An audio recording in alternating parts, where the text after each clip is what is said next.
Di jantung ibu kota Nusantara yang masih merintis, berdiri sebuah rumah sakit yang merupakan tonggak bersejarah. Rumah Sakit Umum Pusat Ibu Kota Nusantara milik Kementerian Kesehatan merupakan rumah sakit vertikal pertama milik pemerintah di Kalimantan yang bukan hanya simbol kemajuan, tetapi juga arena perjuangan nyata beberapa tenaga medis.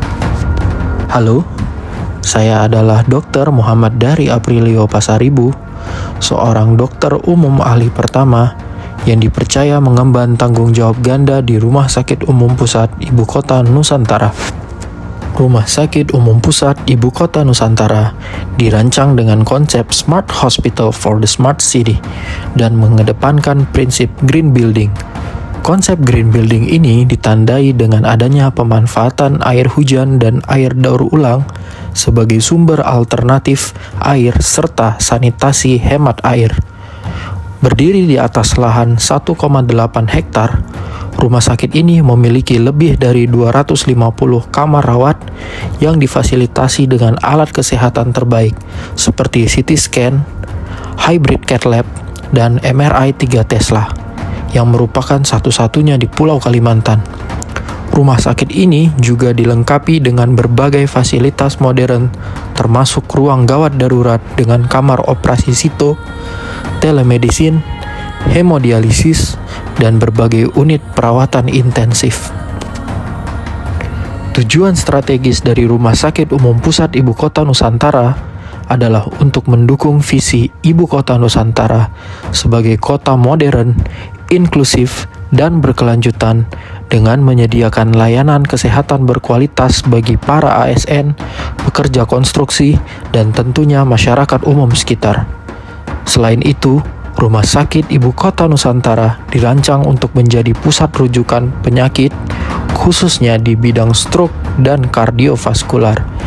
Kehadirannya di Ibu Kota Nusantara menandai tonggak penting dalam sejarah pelayanan kesehatan di Kalimantan dan menjadi simbol komitmen pemerintah dalam menyediakan layanan kesehatan berstandar internasional di Ibu Kota baru Indonesia, sekaligus menjadi pionir dalam penerapan teknologi kesehatan modern di wilayah Kalimantan, sehingga masyarakat Kalimantan Timur dan sekitarnya tidak perlu lagi pergi ke luar negeri untuk menikmati pelayanan medis canggih. Secara garis besar, struktur organisasi di Rumah Sakit Umum Pusat Ibu Kota Nusantara terbagi menjadi 3 bidang utama. Bidang yang pertama adalah bidang medik dan keperawatan. Bidang yang kedua adalah sumber daya manusia, pendidikan, dan penelitian. Serta bidang yang ketiga adalah perencanaan, keuangan, dan layanan operasional. Peran saya sebagai dokter umum tidak berhenti hanya di pelayanan langsung kepada pasien, namun juga sebagai penanggung jawab salah satu program kerja akreditasi rumah sakit.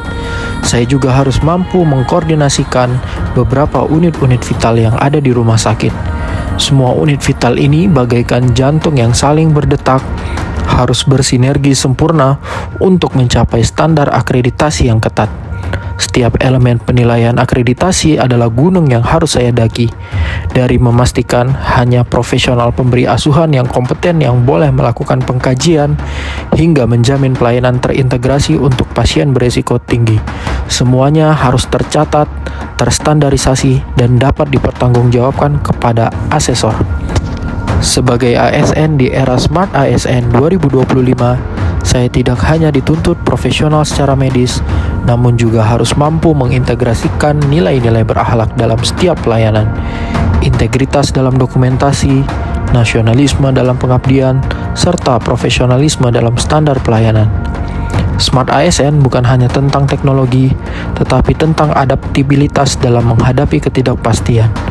Manajemen ASN di era transisi mengajarkan saya bahwa kepemimpinan sejati adalah kemampuan membangun sistem dari nol, menciptakan standar di tengah keterbatasan, dan tetap mengutamakan keselamatan pasien di atas segalanya. Namun, realita di lapangan tidak selalu seindah teori. Rumah Sakit Umum Pusat Ibu Kota Nusantara masih dalam masa perintisan, masih fase learning by doing. Keterbatasan sumber daya manusia menjadi tantangan terbesar. Hari ini, saya bisa menjadi dokter yang melayani pasien. Besok, saya bisa menjadi ketua program kerja akreditasi.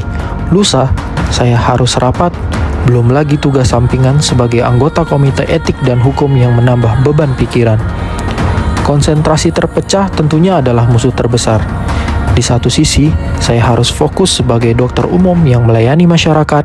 Di sisi lain, deadline persiapan akreditasi terus mendekat.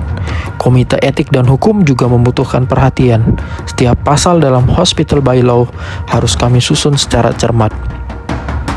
Manajemen rumah sakit yang masih merintis belum sepenuhnya matang, serta sistem informasi kesehatan yang masih dalam tahap penyesuaian dan prosedur operasional standar yang masih terus diperbaiki, seringkali membuat saya harus membutuhkan keputusan cepat di tengah ketidakpastian sistem yang belum stabil. Tapi, di balik semua tantangan ini, ada semangat yang membara. Saya adalah bagian dari sejarah dokter pertama yang membangun standar pelayanan kesehatan di ibu kota baru Indonesia, ibu kota Nusantara. Setiap pasien yang saya tangani, setiap dokumen akreditasi yang saya penuhi adalah investasi untuk generasi mendatang.